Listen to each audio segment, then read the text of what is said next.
kapitan.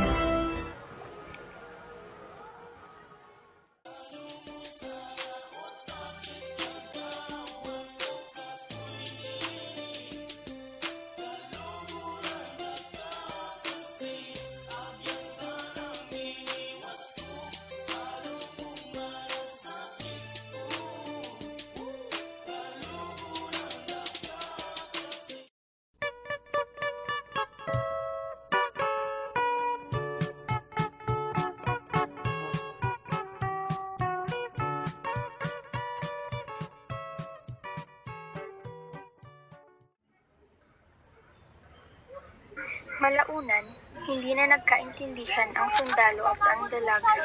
Kaya naman, inilok si Yeyeng ng sundalo na mag-aral ng wikang Ingles.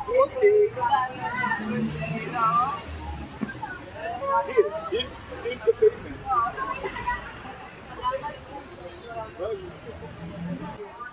Have a seat, Miss Yeyeng.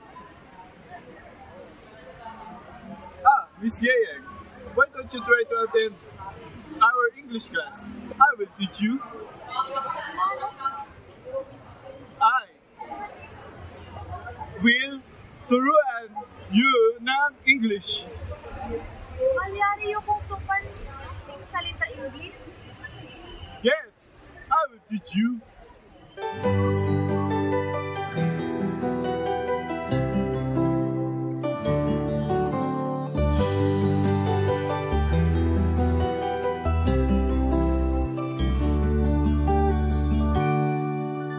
Kapag tumitingin ka, natutunaw ako.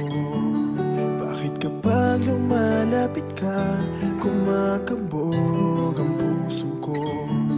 Bakit kapag nandito ka, sumasaya ang araw ko?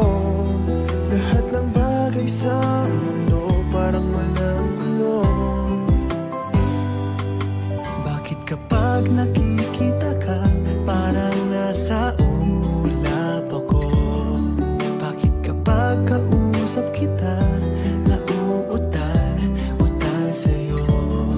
Bakit kapag nandito ka, nababaliw ako? Nababaliw sa tuwa ang puso ko. Sa isang sulyap mo ay nabirang ako, para bang himala ang lahat ng ito. Sa isang sulyap mo, nabigayin ako, nabalot ng pag-asa ang puso. Sa isang sulyap mo, nalaman ang totoo, ang sarap mabuhay, punong-puno ng kulay. Sa isang sulyap mo, ayos na ako. Sa isang sulyap mo, napaibig ako. Lipas ang ilang buwan, natuto at nakakapagsalita na ng Ingles si Yeyeng. Dahil biyasa na siya sa pag-i-Ingles, hinikayat siyang magturo at ipinahatid sa isang bayan.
morning, class. Good morning, ma'am. Good morning, classmates. Mabuhay! My name is Miss Yaye. I've only studied English for a few months, but look at me now. I can speak English fluently. And mind you guys, I was the best student in my class. Ha? Anong sabi niyo? Good morning, naiintindihan ko. Pero napakahusay niya talaga.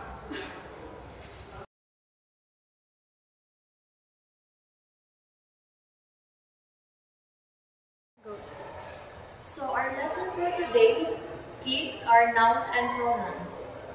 What are nouns? You. Nouns are words that are the names of something such as person, animal, place, thing, quality, idea or action, and is typically used in a sentence as subject or object of a verb or object of a preposition. How can you know all of that? Now, tell me, what are pronouns? Yes?